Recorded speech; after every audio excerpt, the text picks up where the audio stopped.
बिहार के चर्चित भरत तिवारी एनकाउंटर मामले ने एक बार फिर सियासी माहौल गरमा दिया है। इस बार विवाद इसलिए बढ़ गया क्योंकि राज्य सरकार के मंत्री अशोक चौधरी ने खुद इस एनकाउंटर पर सवाल उठाते हुए इसे गलत बताया है। उनका ये बयान ऐसे समय में आया है जब मामले की न्यायिक जांच पहले से जारी है और विपक्ष लगातार सरकार को घेर रहा है।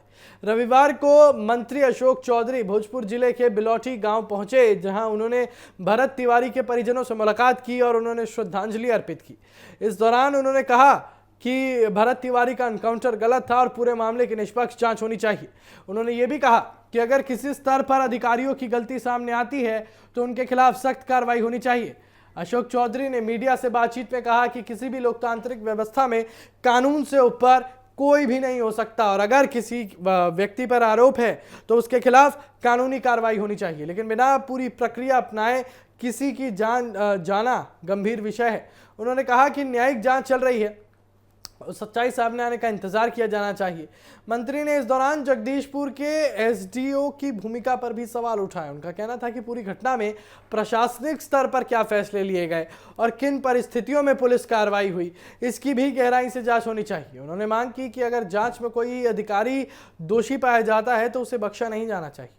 भरत तिवारी एनकाउंटर को लेकर पहले से ही कई सवाल उठ रहे हैं। परिजनों का दावा है कि उन्हें न्याय नहीं मिला और पूरे मामले की स्वतंत्र जांच होनी चाहिए। वहीं इस घटना के बाद राज्य सरकार ने एक हाईकोर्ट जज की, सेना निवृत्त हाईकोर्ट जज की जो है निगरानी में न्यायिक जांच कराने का फैसला लिया था ताकि पूरे घटनाक्रम की निष्पक्ष पड़ताल हो सके। अब इस मामले ने राजनीतिक रूप भी ले लिया है। विपक्ष लगातार सरकार पर जो है पुलिस कार्रवाई को लेकर सवाल उठा रहा है, जबकि सरकार का कहना है कि जांच पूरी होने के बाद जो भी दोषी होगा उसके खिलाफ कार्रवाई की जाएगी। सम्राट चौधरी भी पहले कह चुके हैं कि किसी भी दोषी अधिकारी को बख्शा नहीं जाएगा और न्यायिक जांच की रिपोर्ट के आधार पर जो है आगे का फैसला लिया जाएगा। अशोक चौधरी का बयान इसलिए भी अहम माना जा रहा है क्योंकि वो खुद सरकार के वरिष्ठ मंत्री हैं। उनके इस बयान से संदेश गया है कि सरकार के भीतर भी इस मामले को लेकर गंभीर चिंता है।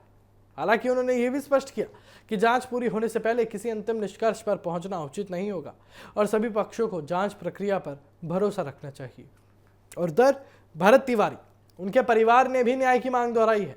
परिजनों का कहना है कि उन्हें उम्मीद है कि न्यायिक जांच में पूरी सच्चाई सामने आएगी और अगर किसी स्तर पर गलत कार्रवाई हुई है तो जिम्मेदार लोगों के खिलाफ कानूनी कदम उठाए जाएंगे। इस मामले को लेकर समाज के विभिन्न वर्गों और कई राजनीतिक नेताओं ने भी पारदर्शी जांच की मांग की है। फिलहाल भरत तिवारी एनकाउंटर मामला बिहार की राजनीति और प्रशासन दोनों के लिए बड़ी चुनौती बना हुआ है। अब सभी की नज़र न्यायिक जांच पर टिकी है। जांच रिपोर्ट आने के बाद ही स्पष्ट हो सकेगा कि एनकाउंटर किन परिस्थितियों में हुआ, क्या पुलिस की कार्रवाई नियमों के अनुरूप थी और अगर कहीं चूक हुई है तो उसके लिए जिम्मेदार लोगों पर क्या कार्रवाई की जाएगी।